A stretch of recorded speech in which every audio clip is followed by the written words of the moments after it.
How to fix Telegram login problem. Hello guys, welcome back into this new video. I'm going to show you how to fix Telegram login problem easily and fast. So first thing you want to do is go to the settings, and when you go to the settings now, all what you want to do is go to the wireless, add networks.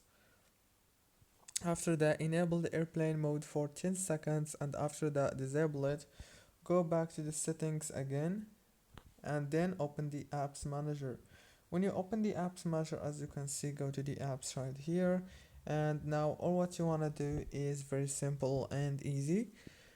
Scroll until you find Telegram and click on it. First stop the app right here and then go to the storage, click on clear cache like that. Go back again and now go to the data usage and make sure that all these options here are enabled. And last thing is restart your phone.